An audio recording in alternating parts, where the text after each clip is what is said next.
Hello, it's John Heaton. I've been thinking of doing this video for a while, and now I'm going to finally do it. Someone did request this of me to do my top 10 albums of all time.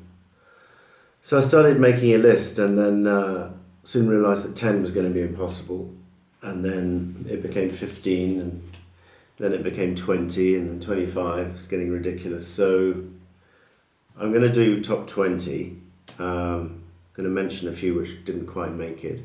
What I would point out is these are my favourite top 20 albums, so not necessarily the best, or not even what I consider to be the best necessarily, just ones which I have a soft spot for. Many of them I grew up with, or I got into. They either came out when I was 15 or 16, or I got into them when I was at that age, and as you all know, it's a very impressionable age. So if I look at the list, 18 of the 20 are from the 70s, 2 are from the 60s, and none from the 80s or beyond. So there are 7 double albums in here. And so before I get to the top 20, I'm just going to tell you a few which didn't quite make the cut. And I've got a couple of rules here. I limited myself to 2 by any one artist, so that made it a little easier. And then I kind of imagined myself taking 20 albums to a desert island, a bit like the program Desert Island Discs, the UK radio program, for those of you who are not familiar with it, where you're allowed to take 7 songs to a desert island.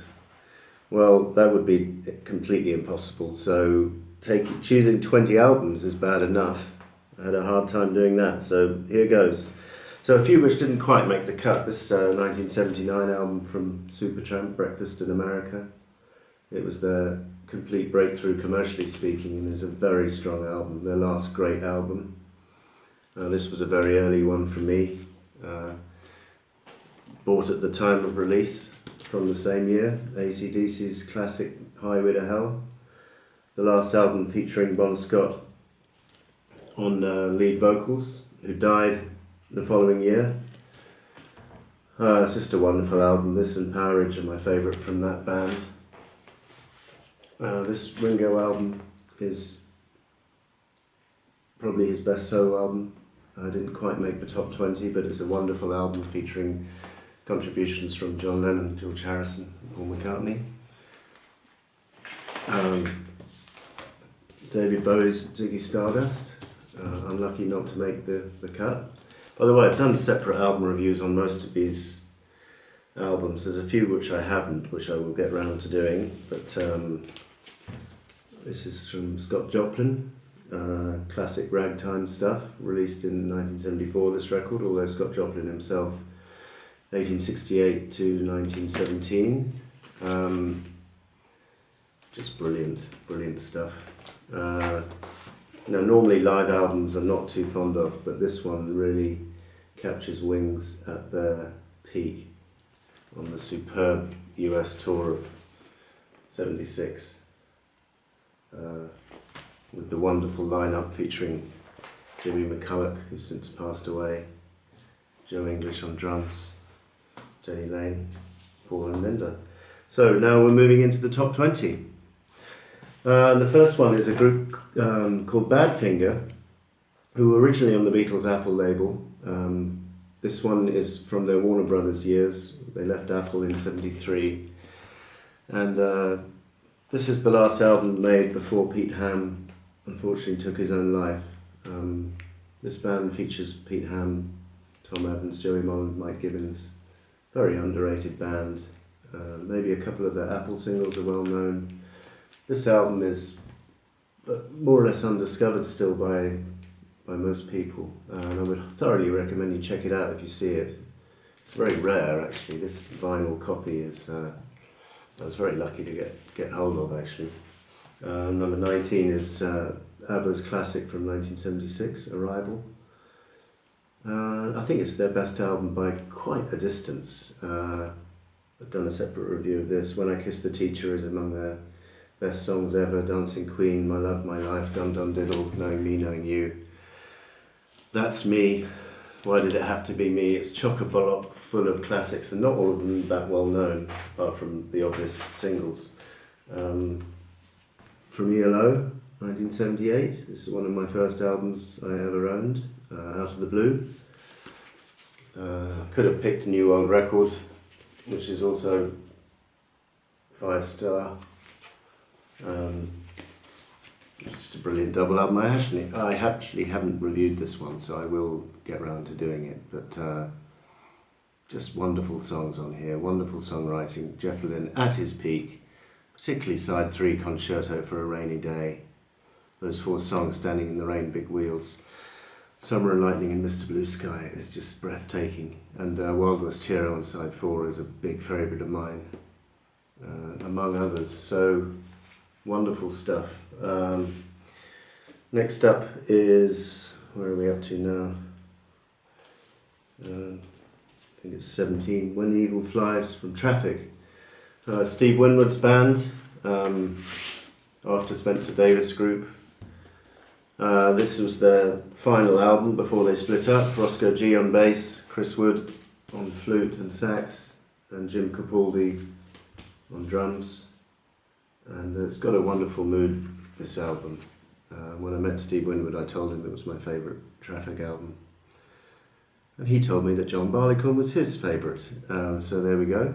The track Love is a particular favourite of mine. Dream Gerard, Memories of a Rock and Roller, wonderful. 16 we have Stevie's Classic from 1976. Another double album here. And the double albums I've chosen, all of them are just very consistent, and that's not always the case with double albums, let's face it. This one was a long time in preparation and didn't disappoint when it came out, although I got into it retrospectively. It's got classics like Sir Duke and I Wish, Have a Talk with God, Village Ghetto Land, Isn't She Lovely, just superb. 15 is Goodbye Yellow Brick Road from Elton. Probably his strongest album, another double album actually, and another double album which really doesn't flag. It's pretty much classic all the way through. Favourites from here would be the whole of side 1, maybe apart from Benny and the Jets, and Sweet Painted Lady from side 3, and then more or less the whole of side 4. Very strong side. Your Sister Can't Twist But She Can Rock and Roll, Saturday Night opening it up, and then Roy Rogers' beautiful ballad Social Disease is hilarious, and then Harmony is a classic ballad to end it with. Number 14 is Pink Floyd The Wall from 1979. Roger Waters wrote most of this, and it's his masterpiece, although Dave Gilmour obviously contributes superb guitar and co-writes Comfortably Numb and Run Like Hell and Young Lust, but it's mainly Roger's baby, and I've seen it in concert recently. It's not the easiest album to listen to, so I wouldn't be playing it I wouldn't pick it out on my desert island to play every day, but I would be very happy to have it because it's a very rewarding listening experience. It really flows well, very well sequenced, and great concept behind it all, although a little bit depressing perhaps. The musicianship is, well, the band are on top of their game. 13, 1978's classic Blondie release, Parallel Lines. This is the perfect pop album, no less. It was chock-a-block full of singles, not only Heart of Glass and Sunday Girl, Picture This, Hanging on the Telephone, were all singles. And even the album tracks like One Way or Another, or Just Go Away at the End, or 11:59, just superb. And this is the classic Blondie lineup with Jimmy Destry, Clem Burke, Frank Infanti, Chris Stein and Debbie. So easily their best album, although the follow-up, Beat to the Beat, was very good as well. Now we're number 12, Sticky Fingers from the Rolling Stones. Well, I definitely have to have one Stones album with me on the desert island. This is their classic from 1971, featuring Brown Sugar, Wild Horses, and other chestnuts not so well known, such as Moonlight Mile. Probably their best album. I have a soft spot for Some Girls as well, which came out in 78 when I was 14, but Sticky Fingers got the nod in the end. Number 11 is from Bob Dylan, Street Legal, also from the 70s, from 1978, the follow-up to Desire, and the one before Slow Train Coming. And just a great cover, by the way, and a great album. Great album. I nearly chose Desire, but I gave Street Legal... I preferred to choose Street Legal at the end because I probably play it more often. Changing of the Guards is in his top 5 songs ever, which opens the album. And then all the way through, Baby Stop Crying is just a classic love song. Is Your Love in Vain? Gorgeous melody. Signor, great lyrics as always from Dylan, but great melodies as well on that album. Number 10 is from Derek and the Dominoes, which was a pseudonym for Eric Clapton and his friends, Jim Gordon, Bobby Whitlock, Carl Raddle, Duane Allman, and this album is from 1970. Another double album, and it features Layla, the title track, and a host of other top-notch blues songs and love songs. My favourites would be I Looked Away, the opener, Key to the Highway, what else? Little Wing, the Hendrix cover, It's Too Late, brilliant. Nobody Loves You When You're Down and Out. Nobody Knows You When You're Down and Out, sorry. So I think that's Clapton's best album, although obviously he shares the credit with the rest of the band there. So number 9 we have Paul Simon's There Goes Rhyming Simon.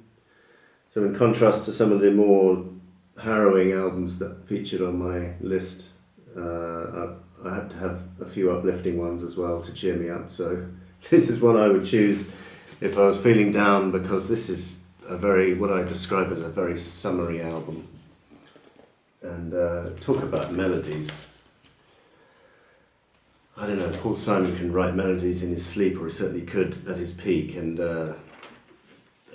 he just produces so many great songs on the one album. It's just, as my friend Dave Costello said, it almost reads like a greatest hits. You've got American Tune, Take Me to the Mardi Gras, Kodachrome, all top 5-star classics. One Man's Ceiling is Another Man's Floor, great album track.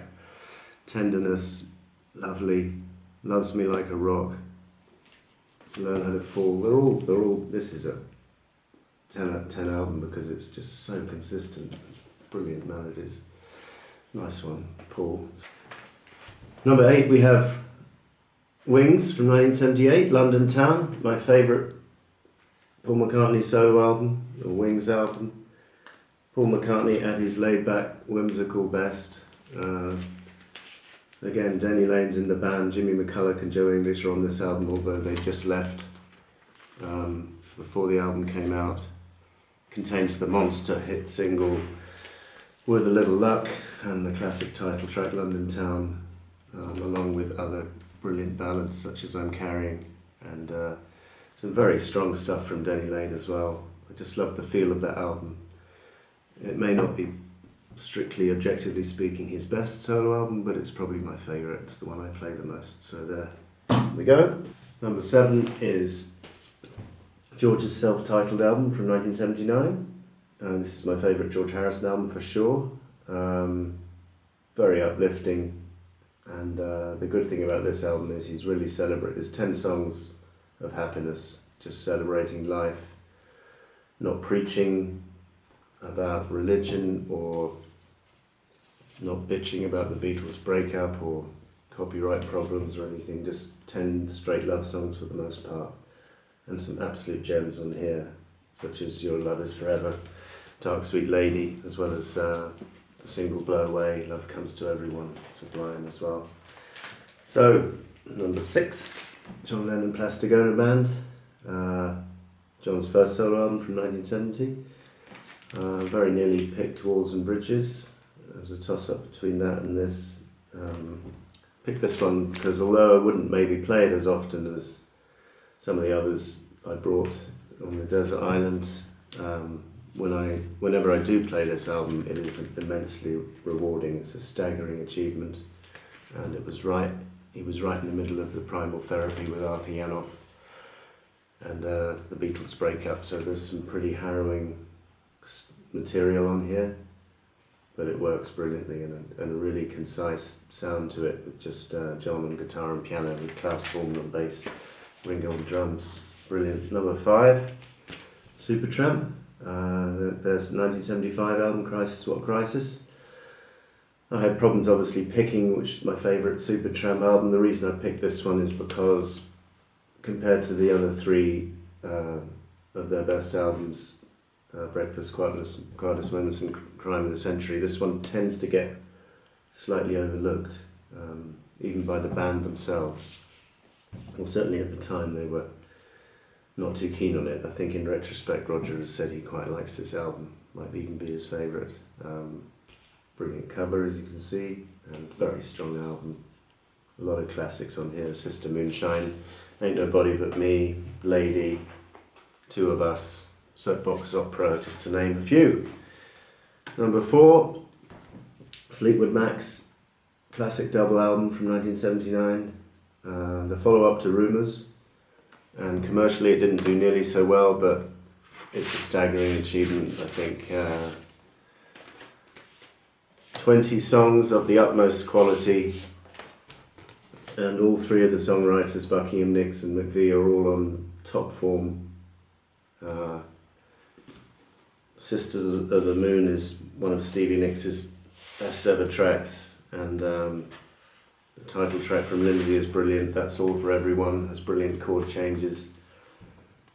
Christine McVie doesn't put a foot wrong on the whole album.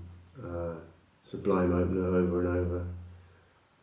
Brilliant single, Think About Me, catchy one, and Brown Eyes. I really can't say enough good things about Tusk. I think I love it. I've always loved it. My favourite Fleetwood Mac album. That was number 4. And number 3, getting close now, is Dylan's 1975 Blood on the Tracks, which was hailed at the time as a return to form, and it's more than a return to form for me. It's Dylan's best album of his career. Very personal. Songs about the breakdown of his relationship. Very harrowing, very captivating words, as always on a Dylan album, but even more so perhaps on here, and the songwriting quality is just top drawer all the way through. Tangled Up in Blue, Simple Twist of Fate, Shelter from the Storm, Buckets of Rain, You're a Big Girl Now, Idiot Wind, You're Gonna Make Me Lonesome When You Go. Unbelievable consistency and excellence all the way through. So, I'm now down to the top 2, and you probably guessed, Abbey Road is my choice for number 2 from the Beatles. It's their last recorded album, and what a way to go out. You know, they were more or less breaking up, or almost had already broken up when they recorded it, but they came together one last time, and George Martin was involved, and they made an album like they used to do in the old days, and very cohesive sound, quite a lot of harmony vocal work on here, which had been slightly missing on the White Album. And George Harrison, absolutely brilliant 2 songs contributed here. Here Comes the Sun and Something. McCartney is obviously on fire on this album with the medley on side 2, most of the medley being his, and Oh Darling on side 1. And Maxwell is also brilliant, but John, although he didn't like this album too much at the time, said it had no life, he contributes Come Together, which is in my top 5 Beatles songs of all time, and he also contributes I Want You, She's So Heavy, which is a heavy, brilliant piece, not to mention his contributions to the medley.